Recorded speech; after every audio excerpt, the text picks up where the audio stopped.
Assalamualaikum warahmatullahi wabarakatuh. Perkenalkan, nama saya Lydia Fitratul Aisyah dari kelas 9C absen 19 ingin mempresentasikan bab 3 yaitu tentang kedaulatan. Pengertian kedaulatan. Kata kedaulatan berasal dari bahasa Arab yaitu daulah yang artinya kekuasaan tertinggi. Pengertian kedaulatan itu sendiri adalah kekuasaan yang tertinggi untuk membuat undang-undang dan melaksanakannya dengan semua cara yang tersedia. Oleh karena itu, kedaulatan rakyat membawa konsekuensi bahwa rakyat adalah pemegang kekuasaan tertinggi dalam kehidupan bermasyarakat dan bernegara. Kedaulatan rakyat berarti juga pemerintah mendapatkan mandatnya dari rakyat, oleh rakyat, dan untuk rakyat. Pemerintahan oleh rakyat mengandung pengertian bahwa pemerintahan yang ada diselenggarakan dan dilakukan oleh rakyat sendiri. Gaya pemerintahan seperti ini disebut dengan demokrasi. Demokrasi adalah pemerintahan dari, oleh, dan untuk rakyat. Keterlibatan rakyat membentuk pemerintahan sebagai wujud pelaksanaan kedaulatan rakyat dilaksanakan melalui pemilihan umum. Pelaksanaan prinsip kedaulatan rakyat dapat dilakukan melalui demokrasi langsung dan demokrasi perwakilan. Demokrasi langsung bercirikan rakyat mengambil bagian secara pribadi dalam tindakan-tindakan dan pemberian suara untuk membahas serta mengesahkan undang-undang. Sementara itu, dalam demokrasi perwakilan rakyat, memilih warga lainnya sebagai wakil yang duduk di lembaga perwakilan rakyat untuk membahas dan mengesahkan undang-undang. Menurut Jean Bourdin, seorang ahli tata negara dari Prancis yang hidup di tahun 1500-an, kedaulatan adalah kekuasaan tertinggi untuk menentukan hukum dalam suatu negara. Kedaulatan memiliki 4 sifat pokok, yaitu 1. Asli, artinya kekuasaan tidak berasal dari kekuasaan lain yang lebih tinggi. 2. Permanen, artinya kekuasaan itu tetap ada sepanjang negara tetap berdiri walaupun pemerintahan sudah berganti.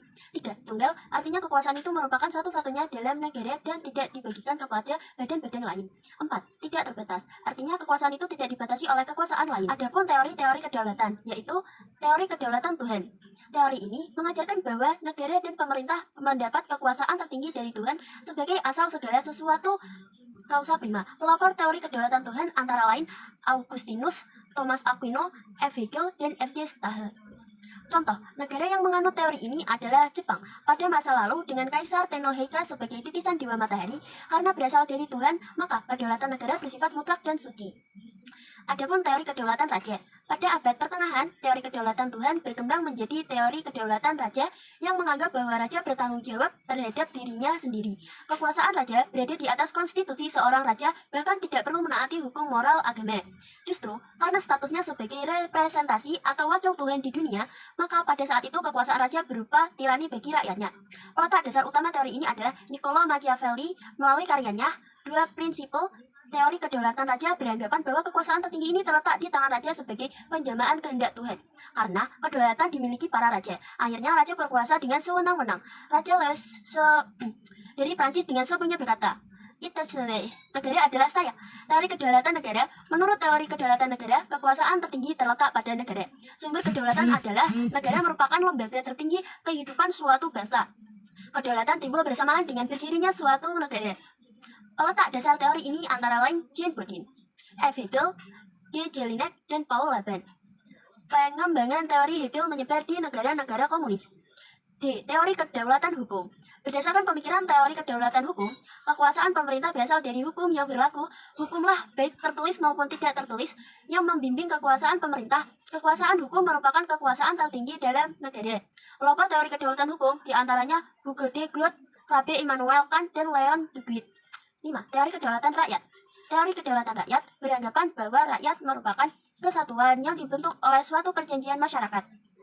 Kemudian, sebagai pemegang kekuasaan tertinggi, rakyat memberikan sebagian kekuasaannya kepada penguasa yang dipilih oleh rakyat, dan penguasa tersebut harus melindungi hak-hak rakyat. Tokoh yang mengemukakan teori ini adalah Montesquieu dan J.J. Rousseau. Beberapa pandangan pelopor teori kedaulatan rakyat diantaranya sebagai berikut. J.J. Rousseau menyatakan bahwa kedaulatan itu merupakan perwujudan kehendak umum dari suatu bangsa merdeka yang mengadakan perjanjian masyarakat. Johannes Altheus menyatakan bahwa setiap susunan pergaulan hidup manusia terjadi dari perjanjian masyarakat yang tunduk kepada kekuasaan, dan pemegang kekuasaan itu dipilih oleh rakyat. John Locke menyatakan bahwa kekuasaan negara berasal dari rakyat, bukan dari raja. Menurutnya, perjanjian masyarakat menghasilkan penyerahan hak-hak rakyat kepada pemerintah, dan pemerintah mengembalikan hak-hak kewajiban asasi kepada rakyat melalui peraturan perundang-undangan. John Locke menyimpulkan bahwa terbentuknya negara melalui Pactum Unius, yaitu perjanjian antara individu untuk membentuk suatu negara, dan Pactum Subjectionis, yaitu perjanjian antara individu dan wadah atau negara untuk memberi kewenangan atau mandat kepada negara berdasarkan konstitusi atau UUD. Montesquieu, seorang ahli dari Prancis, berpendapat bahwa agar kekuasaan dalam suatu negara tidak terpusat pada seseorang. Kekuasaan dalam suatu negara dibagikan dalam 3 kekuasaan yang terpisah. Pemegang kekuasaan yang satu tidak mempengaruhi dan tidak ikut campur tangan terhadap kekuasaan lainnya. Pembagian kekuasaan dalam negara dibagi atas 3 kekuasaan, yaitu 1. Kekuasaan legislatif, yaitu kekuasaan untuk membuat peraturan perundang-undangan dalam suatu negara. 2. Kekuasaan eksekutif, yaitu kekuasaan untuk melaksanakan peraturan perundang-undangan yang berlaku. Kekuasaan eksekutif sering disebut sebagai kekuasaan menjalankan pemerintahan. Dan 3. Kekuasaan yudikatif, yaitu kekuasaan untuk menegakkan peraturan perundang-undangan yang berlaku apabila terjadi pelanggaran. Kekuasaan yudikatif sering disebut sebagai kekuasaan kehakiman. Sekian presentasi saya. Wassalamualaikum warahmatullahi wabarakatuh.